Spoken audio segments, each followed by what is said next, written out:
Why does one of the most famous statues of Moses in the world give him horns? I'm not talking about a metaphor or a weird shadow. Michelangelo, yes, that Michelangelo, carved Moses with literal bony horns sticking out of his head. And no, Moses did not have horns. Those horns exist because of a 1,600-year-old translation error, a single Hebrew word, that changed art history, Western theology, and how millions of people picture Moses to this day. I'm the translation detective, and today we're reopening the case of the horned Moses. Our story begins on a mountain.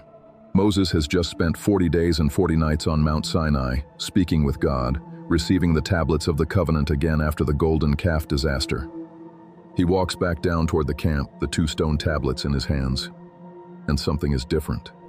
In Hebrew, Exodus 34:29 says, "When Moses came down from Mount Sinai, Moses did not know that something of the skin of his face, because he had been talking with the Lord." Whatever that something is, terrifies the people. Aaron and all the Israelites see Moses, and they're afraid to come near him. This isn't just a mild sunburn. So, what exactly were they seeing?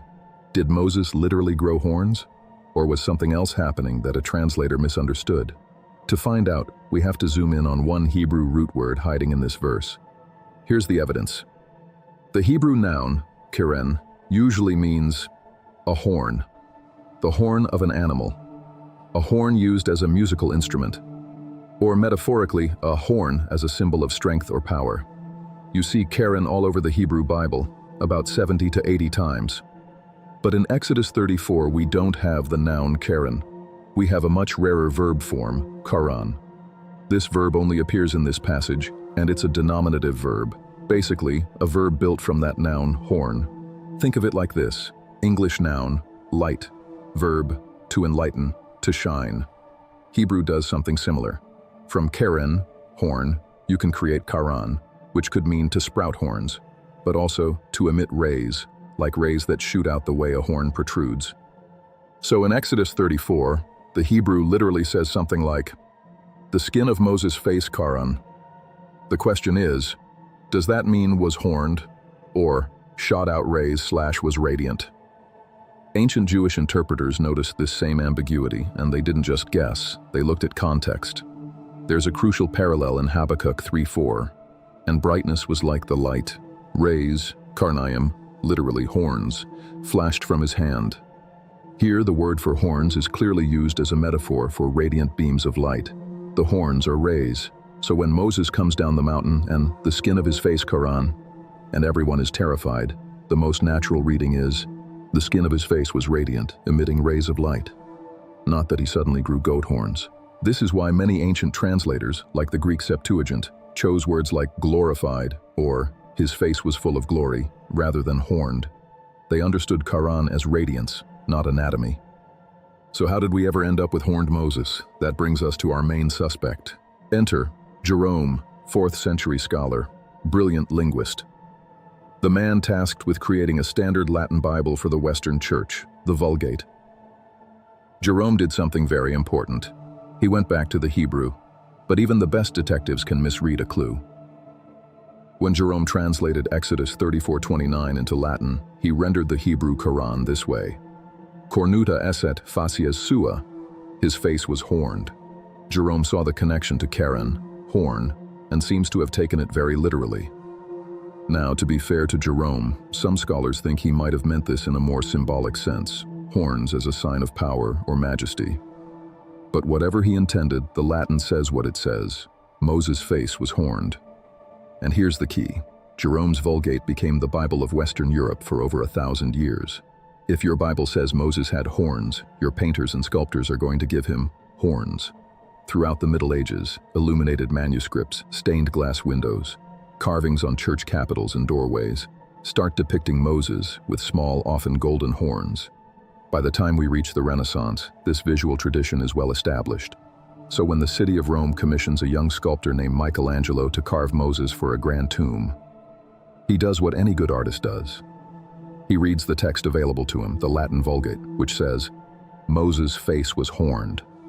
And he gives us this: smooth marble, intense gaze, flowing beard, and 2 unmistakable horns emerging from his forehead. Michelangelo didn't invent horned Moses. He inherited him from Jerome's translation choice. One rare Hebrew verb made it all the way from Exodus 34 into a 16th century masterpiece that millions of tourists visit every year. That's the ripple effect of a single lexical decision. So what happens when later scholars start checking Jerome's work against the Hebrew again? By the time of the Reformation and the rise of printed Bibles, more Christian scholars were learning Hebrew. They noticed three things. The context: people are afraid because Moses' face is visually overwhelming, glowing, not mutated. Habakkuk 3:4. Horns, used as a metaphor for rays of light. Other translations, ancient Greek and early Jewish readings that chose glorified, shining, or radiant, not horned. Modern translations overwhelmingly go with something like, the skin of his face shone. His face was radiant. The skin of his face was shining because he had been speaking with the Lord.